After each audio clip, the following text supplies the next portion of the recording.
Matagumpay nga na sinimulan ang unang araw ng Balongaw Town Fiesta 2023 na inilarawan ni Mayor Riza Peralta na napakaganda at napakasayang selebrasyon. Sinimulan na ang unang araw ng Balongaw Town Fiesta 2023 ng isang grand parade na kinabibilangan ng mga street dancers, drum and bugle corps, mga nagagandahang Mrs. Balongaw lula ng mga makukulay na floats at mga residente ng bayan. Maging si Mayor Maria Teresa Rodriguez Peralta ay pinangunahan ng street dancing kasama ng kanyang mga nasasakupan. Ayon kay Mayor Peralta, sabik na sabik ang mga tao na lumabas at makisaya, maging ang mga kababayan na umuwi pa talaga mula sa abroad para makadalo sa nasabing selebrasyon. Hello everybody, happy Fiesta Balongaw. Ang day 1 natin, napakaganda. Nakita natin na talagang well attended. Ang ating number 1 kasi na ginawa dyan ay ang ating Bingo Bonanza. And so, ang mga tao talagang excited sila talagang lumabas. Ngayon po, guest po natin ang ating mga galing po ng ibang bansa, from the US, from Europe, from Asia. So, hinost muna lang natin sila para nakausap din natin sila for the activities for tonight. Todo hataw naman sa kanilang performance ang UL Drum and Bugle Corps at Kalding Dancers na ginanap sa gymnasium na nasabing bayan. Kabilang sa lumahok sa sayawan ang mga men in uniform gaya ng Philippine National Police, Bureau of Fire Protection at iba pa. Para kay Vice Mayor Philip Peralta, very simple pero napakasaya at aniya ay wala itong kulay politika dahil ang lahat ay nakisa at nakisaya sa selebrasyon. Very simple pero napakasaya because marami pong mga balikbayan ng umuwi. At lahat po ay nakisaya, wala pong kulay politika.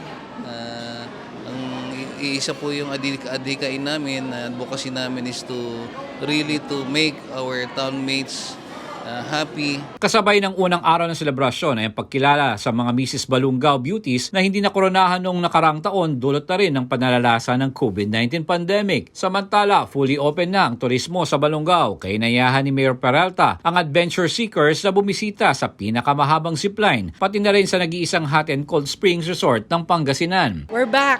Tourism is back.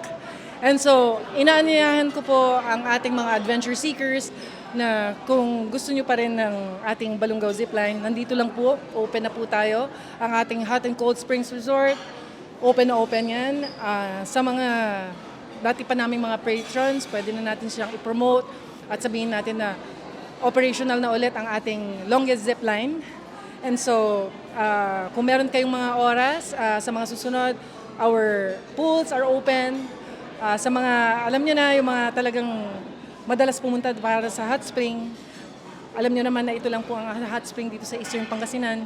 And so, we're inviting everybody to please come visit Balongaw. We're back.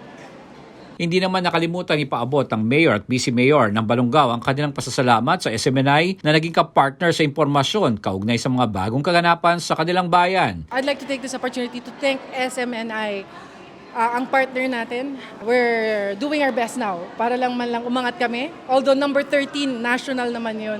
And so, sa mga susunod na mga panahon, I really do hope that we will be able to work with SMNI. Nagpapasalamat kami pala. I'll take this opportunity to sa mga lahat ng donors, sponsors, lahat po ng tumulong, nag-effort, especially lahat po ng volunteers na tumulong para itong celebrate po namin itong short fiesta. And of course, sa SMNI, nagpapasalamat po ako. Sa iba pang balita sa bayan ng Balongaw, ipinagbalaki ni Chief of Police na si Jimmy Paningbata na drug-cleared municipality na ang nasabing bayan. Masaya ko pong ibinabalita na ang ating bayan ng Balongaw ay naideklara bilang drug-cleared municipality. So, yun po, sa PNP may nakapaloob po itong malaking hamon kung paano namin po mapanatili ang ganitong titulo na deklaradong drug-cleared ang atin pong bayan ng Balongaw. Para mapanatilang titulo bilang drug-cleared municipalities, patuloy na minomonitor ng Balongaw Police at barangay officials ang mga dating drug personalities na nagtapos na sa drug rehabilitation. Lahat po ng ating mga drug personalities dati na sila po ay mga nagtapos ng ating community-based drug rehabilitation program, sila pa rin po ay binabantayan natin upang malaman kung sila ba ay bumalik or nagbabalik sa dating nilang gawain na paggamit or pagtutulak ng droga. So, katulong natin pa rin dito ang ating mga barangay officials dahil sila po ang unang-unang maapektuhan kung may mahuli tayo na involved po sa droga. marirevert po ang kanilang barangay drug cleared. Tiniyak naman ni Chief of Police Paningbatan sa mga nais bumisita sa pagdiriwang ng Piyesta ng Balungaw at sa mga tourism spot ng bayan ang kanilang seguridad sa lugar. Para sa Diyos at sa Pilipinas kong mahal, J. Miguel Mendoza, SMNI News, North Luzon.